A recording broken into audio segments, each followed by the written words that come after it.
Merci Isabelle d'être avec nous. Et vous nous présentez, on en oublierait son existence, Madame Zola. Il y avait une Madame Zola et elle est incarnée par Catherine Arditi, la sœur de Pierre Arditi, exactement, au théâtre. Alors, nous sommes en 1908.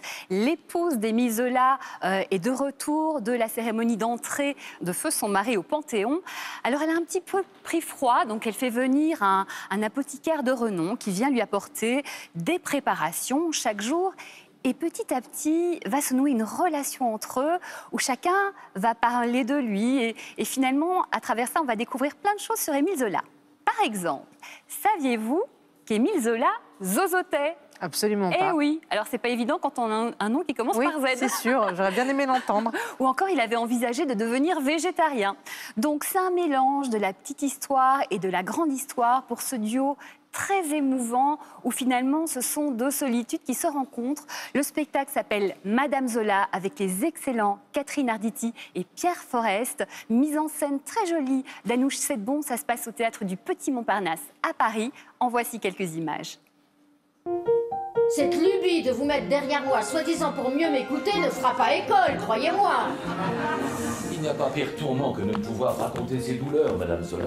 Elles se cristallisent en nous et, sans que nous le sachions, deviennent une boule de colère qui s'amalgame. Si Madame Zola j'étais restée, c'était à la condition de ne jamais entendre parler de Jeanne. Alors pourquoi m'infliger ça? Voulez-vous que je vous dise, Monsieur Fleury, peut-être que sans moi, Émile aurait succombé à ses angoisses, à ses découragements. Peut-être que, sans moi, il n'y aurait pas eu d'Émile Zola. Alors malheureusement, Isabelle, on n'a pas les images, mais Victor Vincent vous a hypnotisé dans son spectacle Mental Circus. Moi, j'aurais bien aimé voir ça quand même. En tout cas, il m'a en tout cas bluffé. Effectivement, dans son spectacle, il nous raconte l'histoire de 5 virtuoses de l'étrange, femmes et hommes, qui se sont produits sur scène à New York dans les années 1920-1930. Alors chacun avait une spécialité, le calcul, la télépathie et aussi le lancer de couteau. À l'aveugle, bien sûr, hein, ce serait pas drôle. Mais non, sinon c'est pas drôle. Et donc l'artiste illustre chacune de ses spécialités avec des tours impressionnants. Franchement, vous cherchez les astuces, vous ne les trouvez pas.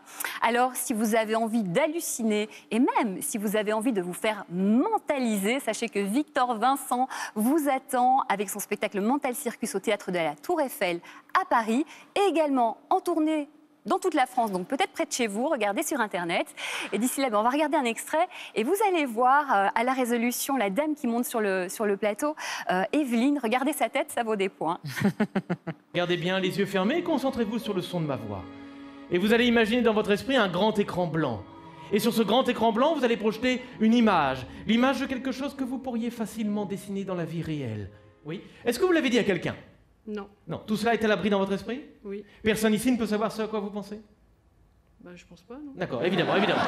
C'est une question bête, mais j'avais besoin de la poser. Parfait. Vous gardez bien les yeux fermés, Evelyne. Je vais faire un dessin ici. Tout le monde va voir le dessin que je vais faire, mais s'il vous plaît, ne dites rien à haute voix. Evelyne ne doit absolument pas savoir le dessin que je fais. Je vais compter jusqu'à 3. Et à 3, haut et fort, dans le micro, vous allez nous dire ce à quoi vous pensez. 1, 2, ouvrez les yeux, 3, haut et fort, à quoi pensez-vous? Une poire. Une poire, oui! Une poire! J'adore, moi. J'adore. Il faut vite laisser la place au journal de Céline Bosquet. Mais on a le temps, on a quelques secondes, Isabelle, pour ce livre, les Rolling Stones photographiés de l'intérieur, c'est ça? Exactement. Jo Woon, l'ex-femme de Ronnie Wood, le guitariste du groupe, a retrouvé, sélectionné parmi plus de 1000 photos, 450 photos de l'intérieur du groupe. Les fêtes, les anniversaires, plein de photos que nous, on ne connaît pas. Donc, il y a aussi des anecdotes inédites, plein de choses. Ça s'appelle The Rolling Stone, inédit par Jo Wood. C'est aux éditions Glénat. Si vous aimez les Stones, franchement, je vous conseille de regarder. On voit les images là, vous ne les verrez nulle part ailleurs. Et moi, je vais vous piquer le livre en attendant. Donc, le livre Mental Circus, Victor Vincent, Catherine Arditi, Madame Zola. Merci Isabelle de partager vos coups de cœur et vos sorties avec nous.